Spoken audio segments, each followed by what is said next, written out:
Welcome back to our channel. Operating system में आज का हमारा टॉपिक है सीपीयू शेड्यूलिंग एल्गोरिथम। इसमें पढ़ेंगे किन रूल्स के बेसिस पे हम उस प्रोसेस को टर्मिनेट कर सकते हैं, सस्पेंड कर सकते हैं, ब्लॉक कर सकते हैं। तो चलिए शुरू करते हैं सीपीयू शेड्यूलिंग एल्गोरिथम। सबसे पहले हम इसकी डेफिनेशन देखेंगे कि इसकी क्या डेफिनेशन है। CPU scheduling algorithm are used to select among the processes in memory that are ready to execute and allocate the CPU to one of them.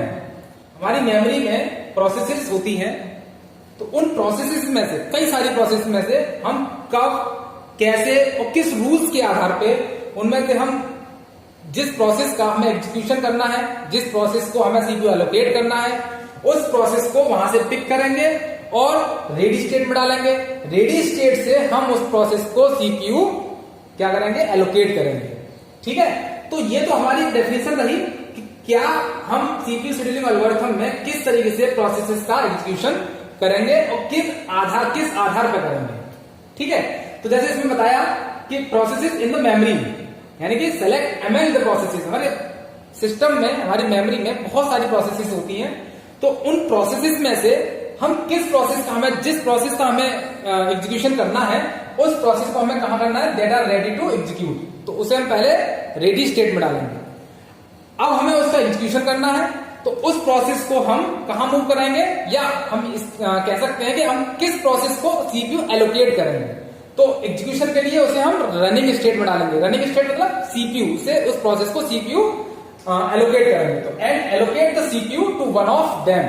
तो उनमें से किसी एक प्रोसेस को कह सकते हैं, अगर यहाँ पे हमारा मल्टी प्रोसेसर होता तो हम एक साथ कई प्रोसेसेस का एग्जीक्यूशन कर सकते थे, लेकिन हम ये मान के चलते हैं कि हमारे पास सिंगल प्रोसेसर सिस्टम है, तो हम एक बार में एक ही प्रोसेस को एग्जीक्यूट करा सकते हैं।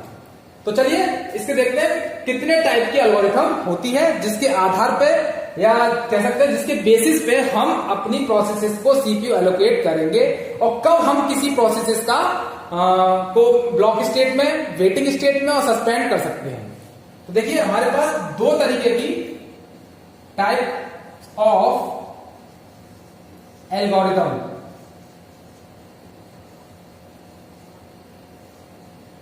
बेसिकली हमारे पास दो तरीके की एल्गोरिथम होती है, प्रिंसन, सेकंड है नॉन प्रिंसन।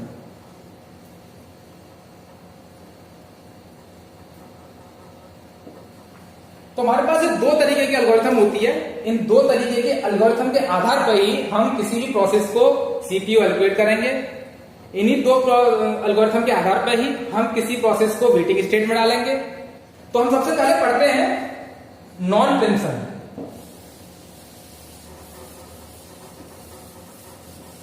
नॉन प्रिंसन के बारे में पढ़ते हैं सबसे पहले हम। तो सबसे पहले हम बात करते हैं नॉन प्रिंसन एल्गोरिथम की कि ये कैसे वर्क करेगा और क्या इसकी डेफिनेशन है। तो एक बार हम इसकी डेफिनेशन देख लेते हैं। If once the process has been given CPU, then CPU can't be taken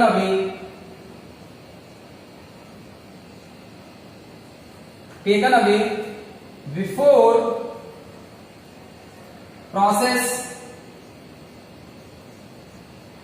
terminates।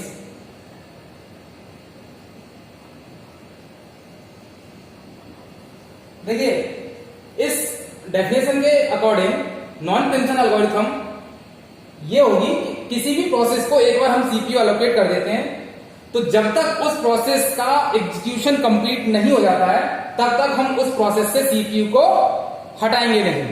तो ये तो आपकी होगी डेफिनेशन। अब इसी चीज को एक हम एग्जांपल के माध्यम से समझते हैं कि एक्चुअली में नॉन प्रिंसन एल्गोरिथम क्या होती है।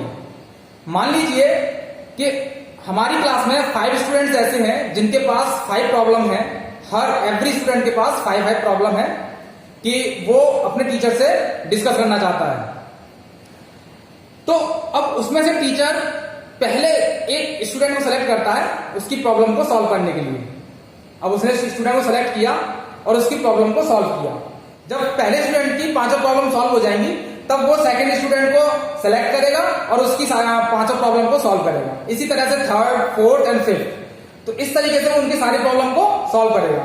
तो जब तक पहले स्टूडेंट की सारी प्रॉब्लम सॉल्व नहीं हो जाती है तब तक वो नेक्स्ट स्टूडेंट की प्रॉब्लम को सॉल्व नहीं करेगा। तो ये है आपकी नॉन प्रिंसिपल एल्गोरिथम। अब इसको हम देख लेते हैं किस तरीके से वर्क करती है ये। तो हमारी प्रोसेस सबसे पहले जो मैंने डायग्राम बताया था सबसे पहले फर्स्ट लेक्चर में, उसमें क्या था, न्यू स्टेट। तो न्यू स्टेट से हम सारी प्रोसेसेस को कहां मूव करते हैं, रेडी स्टेट में। तो ये हमने उन सारी प्रोसेसेस को रेडी स्टेट में मूव करा दिया फॉर एग्जीक्यूशन। तो जब यहां आ जाएंगी सारी प्रोसेसेस तो वो एग्जीक्यूशन के लिए रेडी रहती हैं। अब हम क्या करेंगे, वन बाई वन सिलेक्ट करते हैं अमंग दो प्रोसेसेस। इन प्रोसेसेस में से सिलेक्ट करते हैं जिनको हमें सीपीयू एलोकेट करना है। तो ये होगी आपकी running state. Running state means कि हमने उस प्रोसेस को सीपीयू एलोकेट कर दिया और उसका एग्जीक्यूशन शुरू हो जाता है। तो हमने यहां से एक प्रोसेस को, मान लीजिए P1 प्रोसेस को एलोकेट किया सीपीयू, तो वो कहां पहुंच गई, रनिंग स्टेट में पहुंच गई। जब तक इस प्रोसेस का एग्जीक्यूशन कंप्लीट नहीं हो जाता है तब तक हम इस प्रोसेस से सीपीयू को हटाएंगे नहीं। क्यों? क्योंकि according to non principal algorithm हम सीपीयू को उस प्रोसेस से तब तक नहीं हटाएंगे जब तक कि उसका कंप्लीट एग्जीक्यूशन नहीं हो जाता है। तो ये थी आपकी नॉन प्रिंसिपल एल्गोरिथम। अब हम बात करते हैं प्रिंसिपल एल्गोरिथम की, कि किस तरीके से प्रिंसिपल एल्गोरिथम वर्क करती है। CPU can be taken away from running process.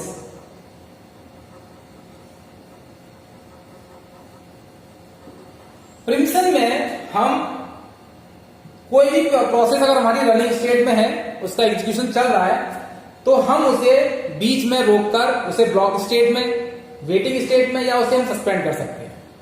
ठीक है, तो ये कह रहा है CPU can be taken away from running process, यानी रनिंग प्रोसेस से हम सीपीयू को हटा सकते हैं, उसे वापस ले सकते हैं। अब क्यों ले सकते हैं, इसके दो रीजन हैं। सबसे पहला रीजन हो गया आपका टाइम क्वांटम।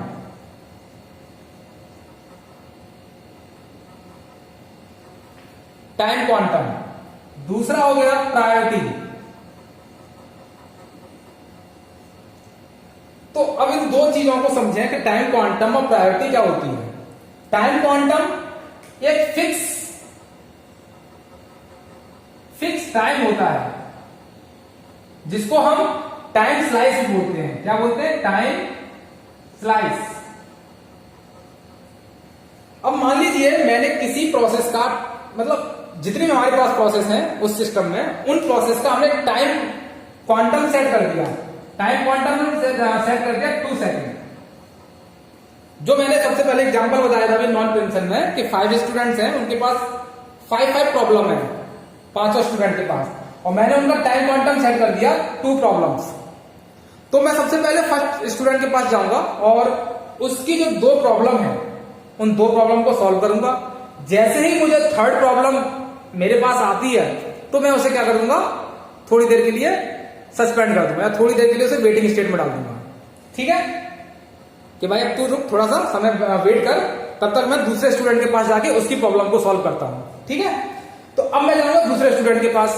तो सेम प्रोसीजर यहां भी अपनाएंगे हम, कि जैसे ही उसकी थर्ड प्रॉब्लम आएगी तो मैं उसे भी थोड़ी देर के लिए वेट करने के लिए बोल दूंगा। फिर जाऊंगा मैं थर्ड स्टूडेंट के पास। तो इसका एक बेनिफिट हमारे पास, या कह सकते हैं इसका जो एडवांटेज है वो ये हो जाएगा कि हम कम समय में 5 स्टूडेंट की 2 प्रॉब्लम को हम सॉल्व कर देंगे। तो ये इसका एडवांटेज हमें मिल जाता है। दूसरी जो सबसे पॉइंट है इसका वो है प्रायोरिटी। मान लीजिए कि मैं पहले स्टूडेंट की प्रॉब्लम को सॉल्व कर रहा हूं, इतने में क्लास का कोई टॉपर आता है और वो कहता है सर पहले मुझे बताइए, मेरी एक प्रॉब्लम है, मुझे समझ में नहीं आ रहा कि इसको कैसे सॉल्व करना है।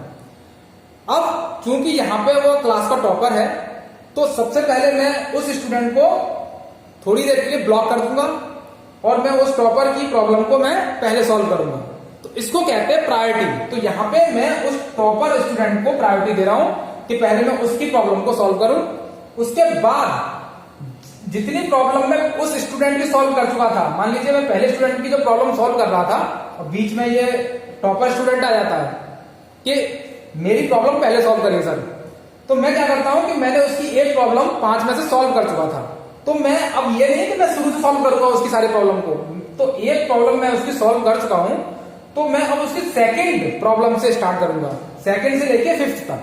तो ये होती है प्रायोरिटी। तो प्रायोरिटी में हम उस स्टूडेंट को थोड़ी देर के लिए ब्लॉक कर देते हैं, हम पहले प्रायोरिटी, जिसकी प्रायोरिटी ज्यादा है उस प्रोसेस को पहले एग्जीक्यूट करते हैं। तो ये हो गई हमारी प्रिम्पशन। तो हम इसको कह सकते हैं कि ये हमारा क्या है, रेडी स्टेट, और ये हमारी हो गई रनिंग स्टेट।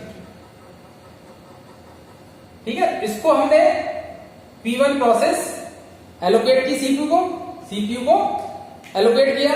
देन अब यहां पे हमको पता चला, जब हमने P1 प्रोसेस को सीपीयू एलोकेट कर दिया, कि P1 से हायर प्रायोरिटी की प्रोसेस हमारी P2 है। तो हम क्या करेंगे इस समय कि इस P1 प्रोसेस जिसका एग्जीक्यूशन चल रहा है उसको हम थोड़ी देर के लिए सस्पेंड कर देंगे, थोड़ी देर के लिए उसे वेट करेंगे। देन अब हम क्या करेंगे कि P2 प्रोसेस को सीपीयू एलोकेट कर देंगे, क्योंकि उसकी प्रायोरिटी ज्यादा है इसलिए, और P1 को हमने वापस यहां रख दिया। तो ये हो गई हमारी प्रिम्पशन। अब इससे हम क्या निष्कर्ष निकालते हैं कि जो हमारी नॉन प्रिम्पशन एल्गोरिथम होती है, दैट इज नो इंटरप्शन। उसमें हमारे पास कोई इंटरप्शन नहीं होगा किसी भी तरीके का। अगर हमने एक बार किसी प्रोसेस को सीपीयू एलोकेट कर दिया, दैट मीन्स सीपीयू एलोकेट कर दिया जब तक कि उसका कंप्लीट एग्जीक्यूशन नहीं हो जाता है। ओके, लेकिन प्रिम्पशन कहता है इंटरप्शन। यहां पे इंटरप्शन होना चाहिए, क्योंकि यहां पे कुछ हमारे पास पॉइंट्स हैं जिसके आधार पर हम उस प्रोसेस का कुछ समय के लिए क्या कर सकते हैं, इंटरप्ट कर सकते हैं। तो ये होता है हमारा प्रिम्पशन। ठीक है, तो दो तरीके के एल्गोरिथम थे हमारे पास, प्रिम्पशन एल्गोरिथम और नॉन प्रिम्पशन एल्गोरिथम। अब उसमें कैसे कैसे हम किसी भी प्रोसेस को सीपीयू एलोकेट कर देंगे, अब आपको समझ में आ गया होगा कि कैसे हम किसी भी प्रोसेस को सीपीयू एलोकेट करना है और कब हम उस प्रोसेस से सीपीयू को हमें हटाना है। अब बात करते हैं शेड्यूलिंग क्राइटेरिया की, कि सीपीयू शेड्यूलिंग एल्गोरिथम में शेड्यूलिंग जो क्राइटेरिया होते हैं वो कौन कौन से हैं।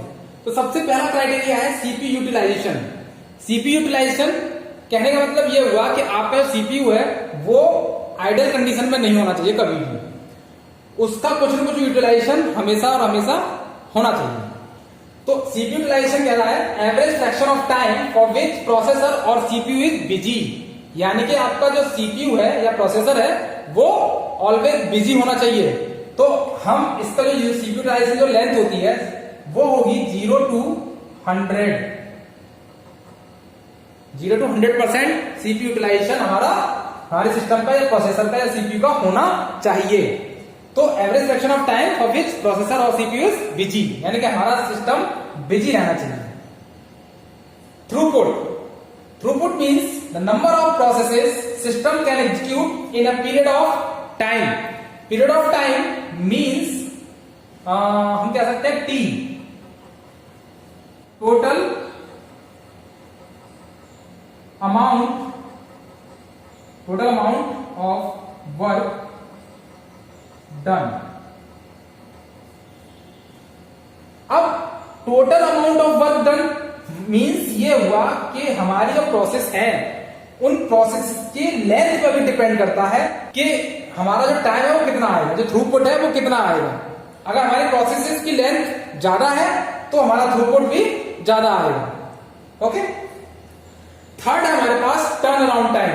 टर्न अराउंड टाइम कि हम कितने समय पर किसी प्रोसेस को सीपीयू एलोकेट कर रहे हैं। ठीक, अब जितने समय पर हमने सीपीयू एलोकेट किया उस समय का सबमिशन टाइम और कितने समय पर वो एग्जीक्यूट हो रही है वो कंप्लीशन टाइम। तो जो उनका इंटरवल होता है वो हमारा टर्न अराउंड टाइम कहलाता है, यानी कि interval between submission of a process and it's completion, यानी कितने समय पे हमने किसी सीपीयू को प्रोसेस सबमिट की और उसके बाद जब उसका टाइम कंप्लीशन यानी कि जब उसका एग्जीक्यूट खत्म हो जाता है तो कितने समय पे वो हमें टर्मिनेट किया हमने इस प्रोसेस को, तो वो कहलाता है हमारा टर्न अराउंड टाइम। फोर्थ है वेटिंग टाइम। वेटिंग टाइम कि मान लीजिए अभी हम प्रोसेस P1 का एग्जीक्यूशन कर रहे हैं, फिर इसके बाद P2 प्रोसेस का एग्जीक्यूशन करेंगे, तो P2 प्रोसेस को कितना वेट करना पड़ा सीपीयू एलोकेट होने में, तो वो कहलाता है हमारा वेटिंग टाइम, यानी कि average period of time a process spend waiting, यानी कि उसने वेट स्टेट में या वेट स्टेट से पहले भी कितना समय उसने सीपीयू एलोकेट होने में लिया, वो एवरेज पीरियड ऑफ टाइम हम निकालते हैं, उसे बोलते हैं वेटिंग टाइम। इसके बाद फिफ्थ पॉइंट रिस्पॉन्स टाइम।